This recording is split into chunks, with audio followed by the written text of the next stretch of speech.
It's a little wild and a little strange when you live your life out on the range. Something, something, come along and sing the song. Yippee-ki-yay, yippee-ki-yay, what? Like the cowboys say, come along, little doggy. Yippee-ki-yay, till the break of day. I never watched that show. I only know the theme song because of my brother.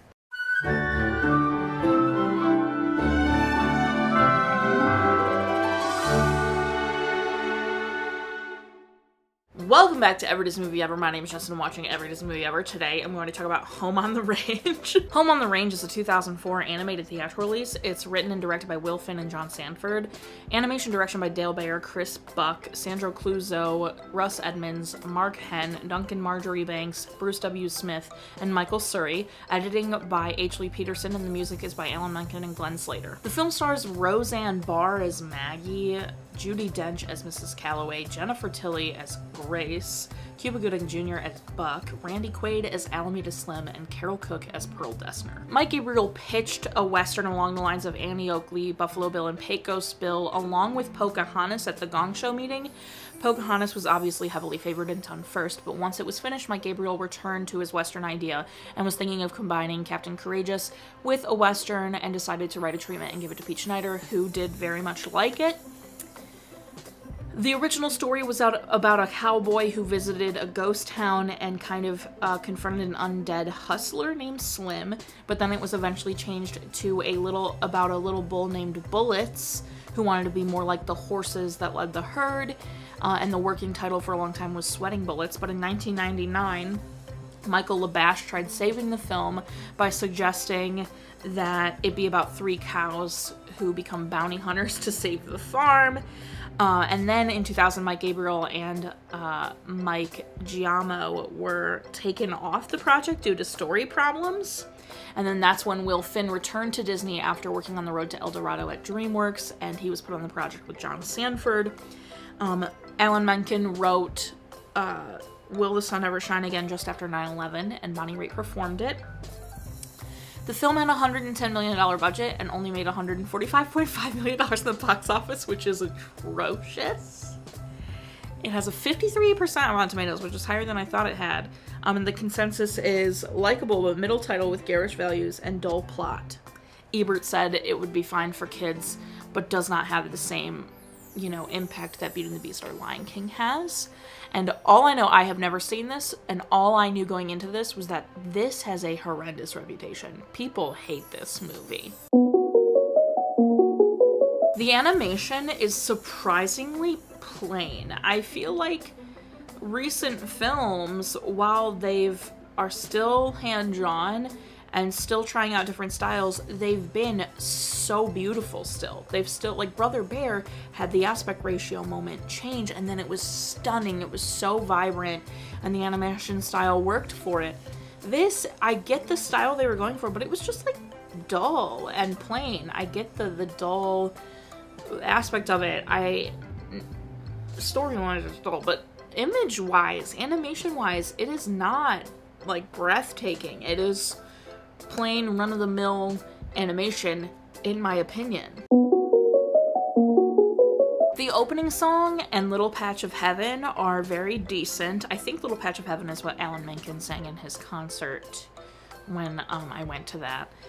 I thought this was going to be way more of a musical than it is. I also thought it was going to be like the characters were singing, and they don't. Alameda Slim yodels, kinda, but it's much more like a Brother Bear or Tarzan moment where the songs are sung by outside narration. And that's not the vibe. I really thought everyone was going to be singing, which would have made this movie a lot better in my opinion. But those two songs were sweet. This story is, I don't want to say lazy, because I know they worked really hard on it, but it's lazy, and it's kind of tacky. Like, it's trying for some, like, heart with the relationship between Grace Calloway and Maggie, but oh my god, is none of it there. At the very beginning, first of all, Maggie is a very unlikable character. She's rude in the beginning. She's trying to be cool, which is fine, but none of them, like, change, and all of a sudden they just, like, all like each other. I don't know. I was very bored watching this, and then also it wasn't good. So, like, those two combinations, I was like, okay, this is rough. There were multiple things that Maggie said that I was like, this is not funny, and it's unnecessary. Like, I think they were trying to capture that, like, very, blunt Roseanne humor. You know, if you've ever seen the show Roseanne, I think they were trying to capture that because obviously Roseanne is Maggie. And it just wasn't working for what they were doing. She had to be a completely different character, I think, for that to work. Because instead of being, like, the abrasive, likable Roseanne character, she was just coming off, like, not great. And it was not the vibe.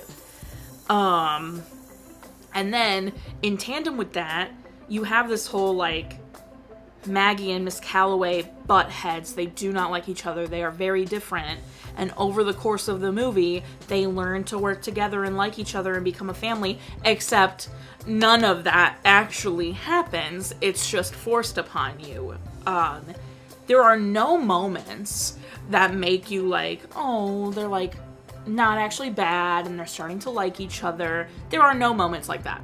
It is literally like they're just trying to find Alameda Slim and they want to give up like almost every single step of the way. And they're fighting and bickering every single step of the way. And there's no like moment that we see as an audience for them to like show that, oh, they're starting to soften up and they're starting to like each other. No. It's like they don't like each other and then all of a sudden, a little bit into the movie, Mrs. Calloway's like, that's not all you've got us. Or Grace, whoever says the line. And it's like, since when? You've been wanting to leave the entire time. Why did you even go with, like, it's just not good. And then they, like, slap on a found family moment. And then I think the thing that upsets me the most is they get to keep their farm, obviously, because they won the bounty for Alameda Slim. But what the heck happens to literally every family that has lost their farm and cattle? Like, Alameda Slim has stolen every, like, cattle farm's cattle in the frickin' area, and all of them have lost their homes, and now he's captured, and, like, it's revealed what he was doing, and they don't say anything. They don't say all those people got their homes and cattle back. They don't, like, nothing. And that's pretty much, like, kind of what the whole point of the movie is. Except the whole point of the movie is they're saving their specific farm. But it's like, okay, but they set this up with, like, all the farms being taken over. And that really upset me that they just left it like that. Because I was like, they didn't lose their farm. They were on the precipice of losing their farm, which is scary and sad and all that. But all these people actually lost their farms. And now that it's been proven to be a sham and his company is not a real company, everyone should be given back their crap, and it's never said. And so I was just kind of very upset about the story of this because it isn't good. Story-wise, the bare bones of this is not good. Listen, I'm not a Roseanne fan. I wasn't a super big Roseanne fan back when, like, she had her show, and then obviously in the recent past, Roseanne's so, not a fan, but then I understood way back when her show why she came off like that, but I feel like there was this whole thing back then in the 90s, because, like, I feel like Home Improvement, Tim Allen had a similar vibe to what, like, her vibe was, because, like, she was, like, I know it was like, oh, she's a real mom, and she's, like, she looks like a real mom, and then she, like, acts like a real mom and all this kind of stuff, but she's, like, kind of terrible, like, yay abuse, like, I don't know, so I've just never been, like, a giant Roseanne Barr fan, and then obviously all the stuff since 2016 has really helped that one along. And then I also thought it was crazy that Cuba Gooding Jr. was in this movie. I had no idea he was in this. I feel bad for him because both of the Disney movies he's been in didn't do the best. So that's sad because Cuba Gooding Jr. is a great actor. But yeah, I don't know. And then the cast is so stacked. Like Judi Dench, Jennifer Tilly, Carole Cook. Like I really wish they had done more for this because what a female dominated, like, incredible cast to have, especially in 2004, that they dropped the ball, and that's really disappointing because a good movie with all of them in it would have been amazing. I feel like I've said my piece about this in the writing section because that's where most of my opinion lays. I have nothing else to add. I think the reputation this has is actually accurate. Sometimes I think these things are blown way out of proportion. You know, like people hate The Black Cauldron. The Black Cauldron isn't as bad as a lot of people make it out to be. It's not the best movie, and it's very dark for Disney, so I get why it has the reputation it has, but it's not, like, terrible. Where this is just, like, so disappointing. And I'm not saying, like, I hate this, it's so bad, blah, blah, blah. I'm not trying to say that. Like, I'm genuinely so disappointed because this could have been a beautiful story, and it just wasn't in the cards for them, and it changed too many hands, and they tried to do too many things, I guess. I don't know. It just really did not pass at all. It just isn't good. So that's everything I have. My final rating is 4 cows out of 10. Our total movie count is. Parent Total and Cry count are still the same. If you want to keep up with the movie I'm watching when, follow me on Instagram or Twitter. You'll find out what movie I'm watching when. I put up videos every Monday and Friday and sometimes Wednesday. Join Patreon. I have a tier starting at just $1. You get every video a week early. You get a coupon code for merch. And more tiers above that get awesome benefits too. So just go ahead and check it out. Buy merch. You can't buy this one anymore because it was limited edition back with 500. We just did 600. Can you believe that? But there's lots of fun merch. The castle, the Don't Be Blank About It, the Parent Death Toll. Just go check it out. Until next time, come like, subscribe, but I'm not sure if you live, you are, so you do, and don't be Alameda Slim about it. Yeah, the movie's kind of trash. I didn't think it would be that bad. Like, people rip on Black Cauldron and it wasn't, like, that bad. But this is kind of that bad.